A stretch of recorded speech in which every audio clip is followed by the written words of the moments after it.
E a gente continua aqui no Utilidade Pública de hoje falando, sabe, daquele peso psicológico nesse momento onde as pessoas só falam em crise e dificilmente falam em como superar, como transpor esse período. Aqui no estúdio com a gente, a Patrícia Pinatti, que é psicóloga, já vem ajudando a gente a esclarecer vários temas aqui durante as edições do Utilidade Pública. Nesse intervalo, surgiu aí a pergunta. Já no segundo bloco, a pessoa perdeu o emprego, o dinheiro diminuindo, as dívidas continuam. Exatamente. A ideia que se tem quando você perde ali o seu agente mantenedor, né, é de desespero, principalmente se você tem uma família para alimentar.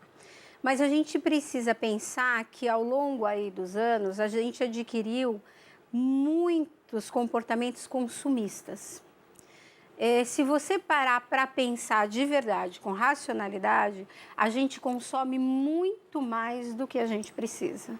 Eu pedi para uma paciente fazer um apanhado do guarda-roupa dela, que essa era uma das aflições, que ela ia ficar sem poder comprar roupa, e ela tinha 120 pares de sapato. Com 120 pares de sapato, dá para você viver aí pelo menos 2 anos sem comprar um sapato e olhe lá, muito mais. Não, ainda dá para angariar recurso, colocando aí para circular e vender. O que era indispensável numa situação que você tinha uma situação financeira antes, as pessoas precisam reavaliar o que é de fato indispensável e o que não pode sair da sua lista de dívidas. Exatamente. Você faz ali uma lista do que você precisa real. A gente fala de necessidade real. Então, quais são as necessidades reais? Só que para evitar um pouco essa angústia maior da perda, você não precisa abrir mão indeterminadamente. Vamos abrir mão agora. Né? Eu estava até comentando com você que as mulheres são mais versáteis e elas fazem justamente isso. Agora tem vários grupos chama desapego, estão vendendo que suas é uma ideia roupas. legal. Muito legal. Enjoei, né? Você pega as suas roupas que você enjoou, vende para outras pessoas. Elas vão fazer comidas, guloseimas, vender cosméticos. Os homens sofrem um pouco mais com essa situação, até porque, historicamente, o homem está vinculado a ser o provedor da família, mesmo que a mulher também seja responsável, mas o papel dele é ser provedor da família, e a masculinidade do homem também está muito ligada à sua força de trabalho. Então, ele sofre um pouco mais com todo esse movimento de crise, né? Quando a gente faz essa lista das habilidades, você pode descobrir coisas que você pode fazer. Por exemplo, o que é mais comum? Nossa, eu descobri que eu sei reformar coisas de casa, né? Pregar isso, fazer varal. Eu posso disponibilizar isso numa sociedade. A gente chama de marido de aluguel, né? Vou lá, prego o seu varal, arrumo sua geladeira.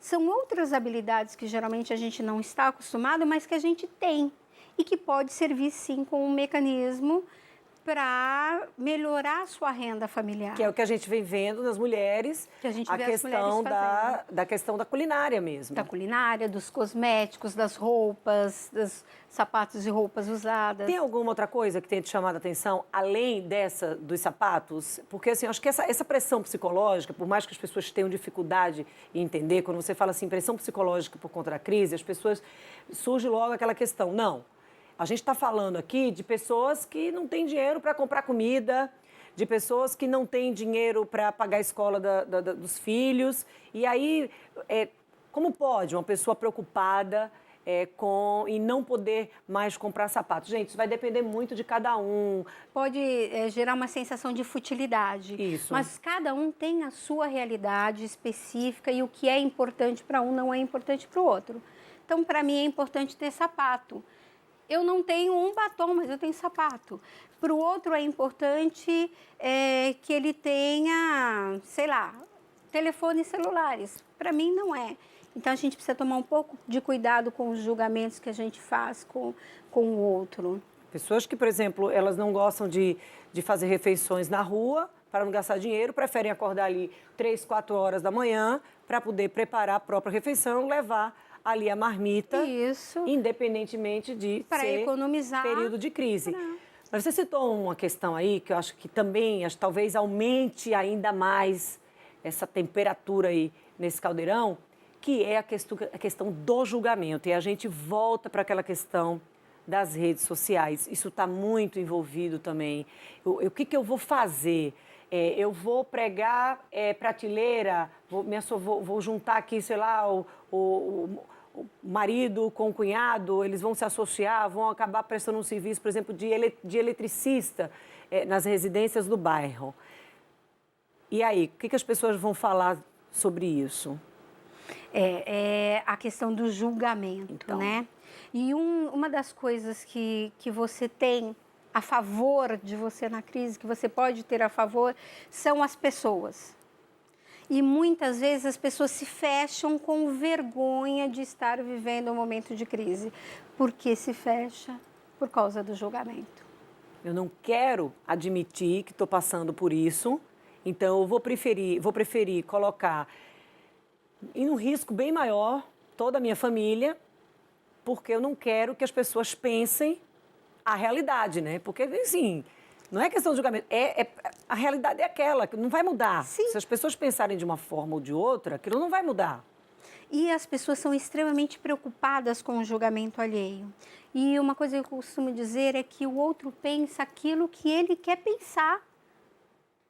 Você, muitas vezes, não é responsável pelo que ele pensa. Cada um tem a sua forma de pensar. E se eu quiser pensar que você é ruiva, eu vou pensar e você não tem como interferir nisso. E se o seu melhor ainda não for o melhor para a pessoa? Se o melhor que você conseguiu na sua vida pode não representar nada para a pessoa, você pode se encher nada. de orgulho, entendeu? Olha, meu Deus, eu estou fazendo uma coisa que é uma realização de um sonho. E a outra pessoa pode achar que aquilo ali não é nada, ou seja, vê como é complexo essa história de você estar dando ouvidos e se preocupando tanto com o julgamento, mas infelizmente acontece, né? Muito, acontece muito. Você está desempregado, você já está desprovido disso e aí gera o quê? O isolamento social.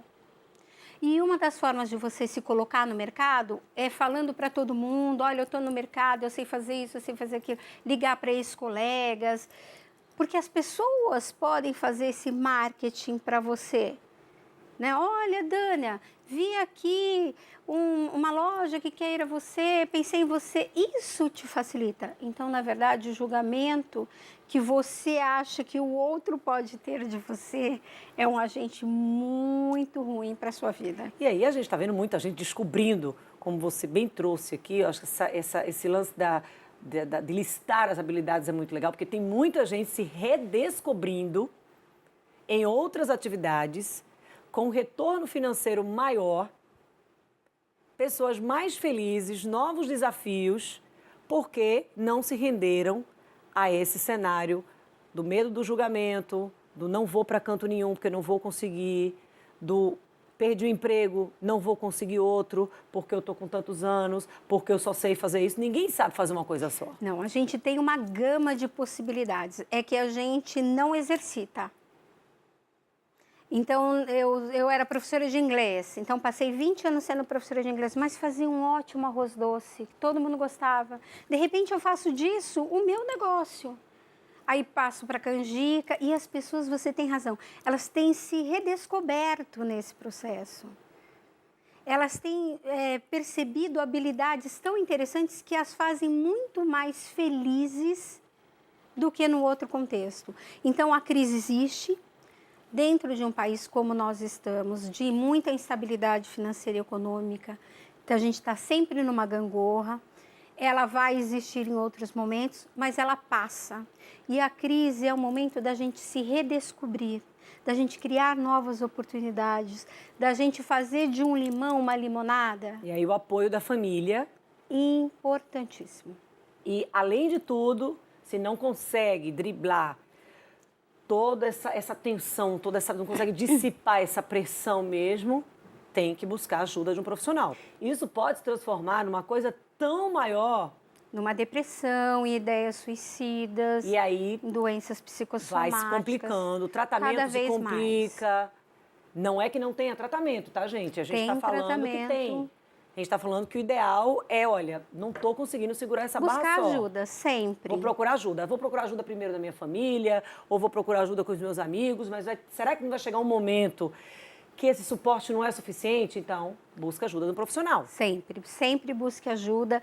Se puder buscar ajuda no momento antes do processo de desemprego, para talvez a gente conseguir frear o processo de desemprego, tudo aquilo que a gente estava É porque falando. tem também um pouco de preconceito, né? As pessoas Muito. fazem assim, olha, eu vou procurar ajuda, será que eu não estou assinando aqui embaixo um atestado de O julgamento incompetência? de Pois novo. é, a gente volta para o julgamento, são as pessoas criando as suas próprias ideias ali completamente desconectada E uma da coisinha realidade. que eu gostaria de dizer é: não tenha receio de fazer com que a sua família participe desse processo.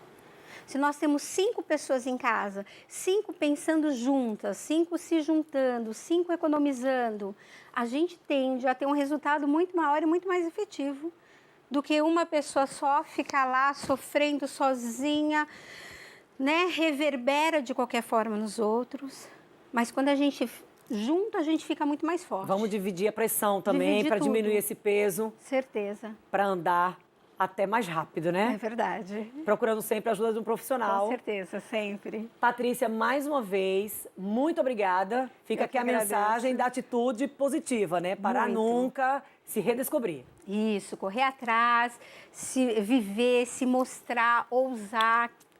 Isso, gente, não é teoria, tá? A gente está lidando, a gente está trazendo isso de uma forma simples, mas isso não é teoria. Ah, porque eu ouço isso direto, mas na prática é difícil. Mas a prática vai começar por essa teoria, que você não pode parar, que você precisa, aí a dica da Patrícia, desenvolver ali, listar suas habilidades para se redescobrir. Com certeza, com certeza. E a crise vai passar. E proveniente de qualquer conflito que a gente tenha, de qualquer perturbação, a gente sempre renasce muito mais forte. Muito obrigada mais uma Obrigada a vez, você. Patrícia. As portas estão abertas e essa edição do programa Utilidade Pública de hoje fica por aqui. A gente volta amanhã no mesmo horário com mais um assunto de utilidade pública para você. Até amanhã.